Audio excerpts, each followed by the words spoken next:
Today we're going to run through the max MSP tape delay template. Basically we're just providing this as a starter for any other exploration you want to do in what you can do with delays. So you can use this patch to begin and elaborate on it completely. So start off here. Just going to create an ADC. So go ADC tilde. That's basically just audio to digital converter, I believe is what it means. And we're going to patch it in through to the Easy DAC, which is easy digital to audio converter. So basically we've got just a little line. If we just click there now, we can hear it. There we go. So what we'll do next is we'll create a tap in and tap out. These are basic for most loops. It creates a buffer, if you will. So go to the tap in. Now we could put a number just behind where it says tap in tilde, and this will create a permanent setting for if you're wanting to lock the patch. But what we'll do is we'll create an integer box. So press I, if you will, and we can use this box to set the number there. So just go from the output of the box to the input of the tap in. There we go. That should be good. Now we can just change that whenever we want to. So if we lock the patch by pressing Command and then clicking on the anywhere else, you can see that we can move the numbers around whilst it's locked. That's just basically what we want. So go to the tap out, and we get to the same thing. And it's probably more important on the tap out that we create the integer box. So go and create it. But the problem with this is, as you see, if we were to quickly move up and down, as with any variation in audio that is unable to be kept up by the processors, you'll get clicks and pops. So what we want to do is we want to create a ramp. So we're going to new item, new object is what they call it. We'll call this one pack. So after pack, put in 0, and that's the number that will change later on. And then space 200. So basically that means 200 milliseconds that it'll ramp. It'll take 200 milliseconds to go from the first set of numbers to the second set of numbers. And you understand what I'm talking about next.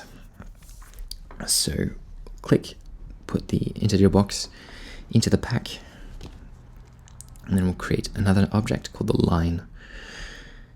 As you can see, if we try and just use the pack now and put that in, it's got a different kind of lead, as it were. It's completely black as opposed to the other variety. So it's dealing with data as opposed to audio information. We'll use the line to go from the data to audio, and it sort of interprets numbers. So we'll just put that in.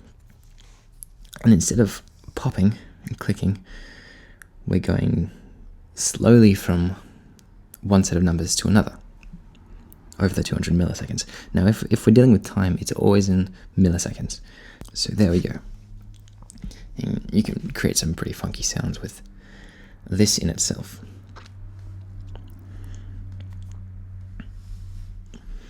What we should do now is basically get to the tape side of things, the tape delay. We'll create a line from the tap out to the tap in, just as a demonstration of where this is all going.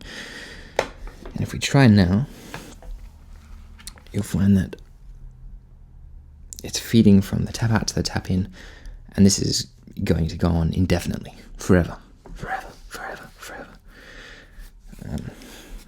And that'll drive you a little crazy.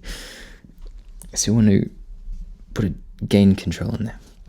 So basically it'll come out of the tap out, go down a little bit in intensity, in volume, put into the tap in, which means that eventually we won't hear it anymore, which is a bit more natural, a bit more what we want. But it's good, but it's still a bit unnatural. What we want to be doing is we want to EQ it. So I'm going to create a filter graph, which is in a sense an equalizer. Not in a sense, it actually is an equalizer. To create the filter graph, and its companion is called the bichord. So as you can see, we can move around the filter graph, and so we'll just do a bit of that. Connect these guys together. So we'll grab some boxes at the top too. We'll create just a new number box, a new integer box, by pressing I, and connect that up there. And then we'll create 2 float boxes. Now these are the same as the integer boxes, except that you can go in smaller increments. There you go.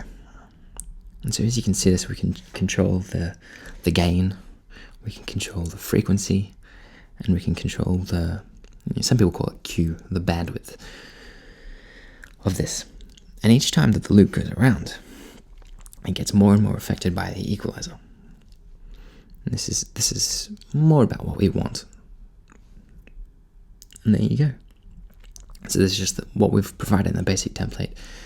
I've shown you how to do it.